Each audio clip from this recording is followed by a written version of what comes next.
मिट्टी में मिलाने का समय आ गया है। কাশ্মীরের পেহেলগামে হামলার ঘটনায় কার্যত বিভক্ত হয়ে যাচ্ছে আন্তর্জাতিক শক্তি। এরই মধ্যে হামলার জবাবে পাকিস্তানে বড় আঘাত হানতে জোরে সোরে প্রস্তুতি চালাচ্ছে ভারত। টানা মহড়া চলছে জল, স্থল আর আকাশে। ভারতের হামলার শঙ্কায় পাকিস্তানে থাকা রুশ নাগরিকদের সতর্কবার্তা পাঠালেন প্রেসিডেন্ট ভ্লাদিমির পুতিন। এই নির্দেশনা জারি করেছে ইসলামাবাদে থাকা মস্কো দূতাবাস। পুতিনের বিশেষ সতর্কবার্তায় এটা স্পষ্ট যে পাকিস্তানে কিছু একটা ঘটতে চলেছে, যা অত্যন্ত ভয়ঙ্কর, আর সেটি ঘটাবে মোদী সরকার। ভারতের এমন আগ্রাসী পরিকল্পনায় বসে থাকবে না পাকিস্তানও। ইসলামাবাদ পাল্টা আঘাত হানলে বেঁধে যাবে সর্বাত্মক যুদ্ধ। मिट्टी में मिलाने का समय आ गया है।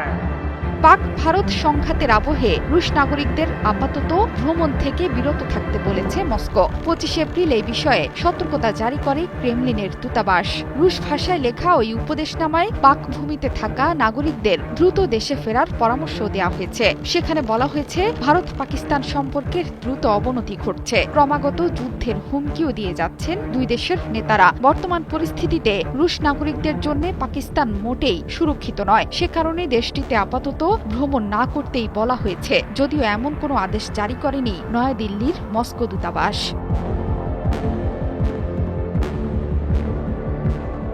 22 এপ্রিল কাশ্মীরের পেহেলগামে হামলার খবর ছড়াতেই কার্যত কেঁপে ওঠে বিশ্ব। মোদীকে শোক বার্তা পাঠান রুশ প্রেসিডেন্ট ভ্লাদিমির পুতিন এবং মার্কিন প্রেসিডেন্ট ডোনাল্ড ট্রাম্প। যদিও এই বিষয়ে তেমন আগ্রহ দেখাননি ট্রাম্প।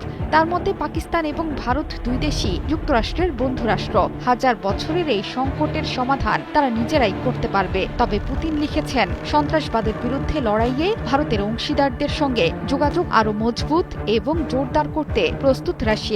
এই অপরাধের কোনো ক্ষমা নেই, তারা তাদের প্রাপ্য শাস্তি পাবেই। যুদ্ধের প্রস্তুতি হিসেবে স্থল, পানি এবং আকাশে তীব্র মহড়া চালাচ্ছে ভারত বাহিনী, যার নাম অপারেশন আক্রমণ। শুধু তাই নয়, ভারতের রাফাল যুদ্ধবিমানকে ধীরে ধীরে পশ্চিম সীমান্তে মোতায়েনের নির্দেশ দিয়েছে প্রতিরক্ষা মন্ত্রণালয়। বসে নেই পাকিস্তানও। সীমান্তে সৈন্য বৃদ্ধি করেছে ইসলামাবাদ। পাশাপাশি আমেরিকার তৈরি F-16 যুদ্ধবিমানকে নিয়ন্ত্রণ রেখার কাছে মোতায়েন করেছে দেশটি।